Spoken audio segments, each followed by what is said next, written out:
wives are upset, get frustrated, they do not know what is troubling them, and they have to talk. Just as we said earlier, we men tend to want to pull into ourselves and want to be left alone. But when a woman is upset, she needs to talk about it. And the greatest gift we can give our wives is a marriage where she has freedom to talk.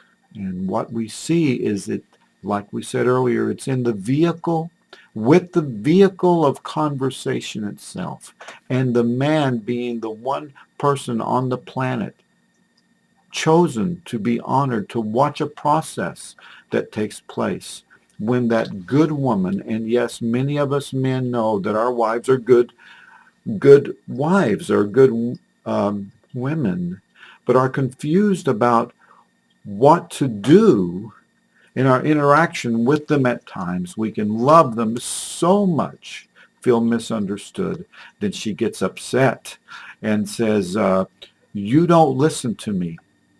Look at you. You don't care about anybody but yourself. She will say this, or she will feel it if she doesn't say it. And it is always about you. Well, she is growing tired. This is the thing that we know about women, is they give from their first breath in the morning to their last breath at night, day after day. They run on feeling guilty. They're easy to be made to feel guilty. Then they give till there's no more to give. Suddenly, as she turns the corner, there's no more to give, and she dislikes herself for not having more to give. We men then pull back, misunderstanding. And then the first point she makes, we really think that's what she strongly means and is the point of what is troubling her. So we try to fix it and in the act of fixing it, it is looking like we're doing so to keep her from talking just so we can go on and have a good day for what appears to be our own selfish reasons. While we men know, those of us that work hard to be reasonably good men and love our families, we know that we really do love our wives. But this great misunderstanding takes place. And like we said earlier, there are many wives that feel that they have never had a conversation with their husband beyond 30 seconds for years. Well, here is the thing. We men need to let our wives talk. And she'll say, are you listening to me? Well, I am going to explain something here in this short video. How one of the ways, one of the elements of how to listen to a woman. Because, like we said earlier, she has a different brain that we have, a different kind of brain. This is one of the things that we men have to know about how to listen to a woman. Do not listen to every word. That's what we're trying to do. We men, when we feel blamed for the frustration of our wives, and then they go from one topic to the other, and we get confused about, well, what does this topic have to do with this one? Now we're back over here. The thing is, don't follow every word. Your job is not to figure out what's going on in her head. Your job is to be there for her. Let's remember something, men. There are ways that we are stronger than our wives. Now, she's not going to body slam you, okay? God did not give her an upper body strength to where she's going to walk over, grab you, pick you up, and slam you to the floor. Now, there are moments where we men wonder if that precise thing is going to happen. But you will be weakened the more you try to follow what's going on in her head.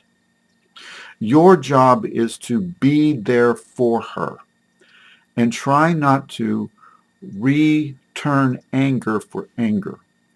Now, I'm going to recommend, do not follow every word she says. Be there for her. And then occasionally look over at her, separate from what she's saying, and look at her eyes.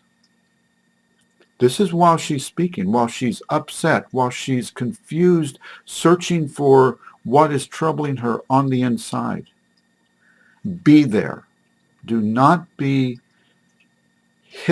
hypnotized, literally.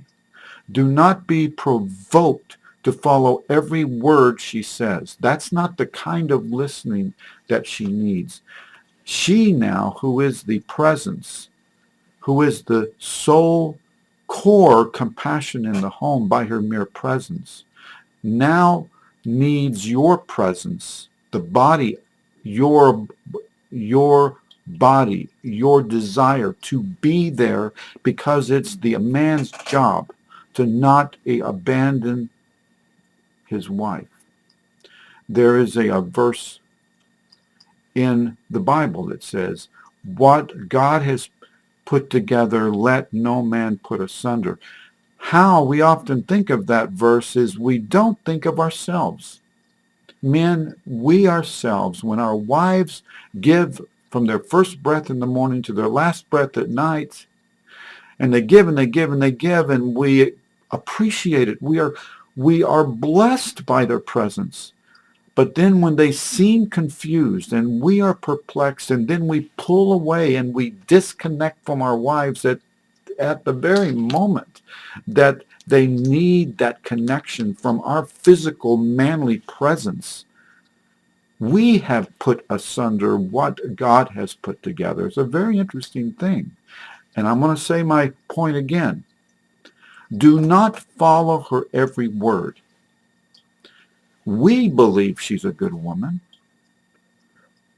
But if we as men pull away from that woman out of frustration and thus making a kind of judgment of her, we are in fact saying by our actions at that time that that's not a good woman.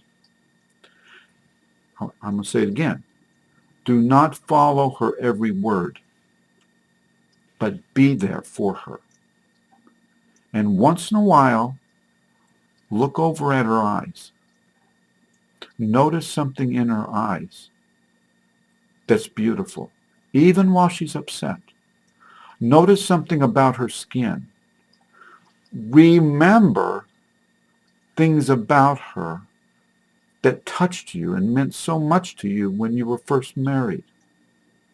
Know that this is going to pass.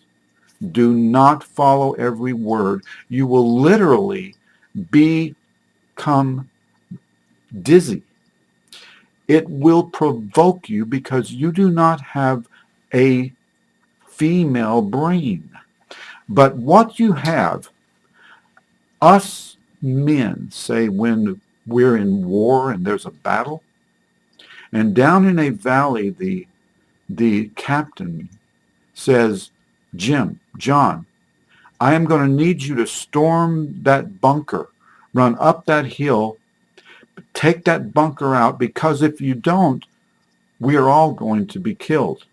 So we men have a capacity with our male brain to be able to run towards a bunker with all, with all the bullets flying, and we tune out all that's in our lives.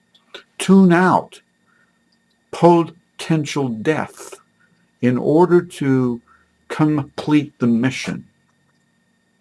That's what we're able to do with our male minds.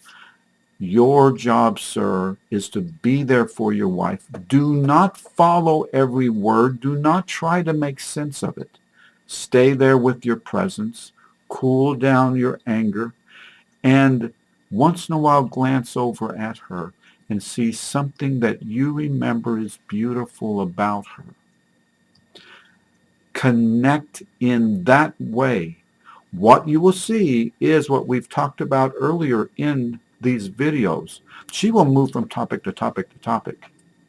It will not make sense to you. Do not be surprised about that. It will not make sense. It might look like she is going to die with so much feeling, so much frustration, even so much judgment of others. She's honoring you to be the one on the planet, to be present while she processes to find even what is troubling her. And her first point was not what was the most thing troubling her at its core, though it looked like it at the moment. What you will then see is she will move from topic to topic to topic, and over time, 45 minutes, an hour, 2 hours if it is necessary, she will find out what's bothering her. You will see her stop and take a breath. And after having found what was troubling her, she will fix it, and it will be in your interest, your children, then herself. It is a beautiful thing. I'm going to stop here for now. We are going to speak later.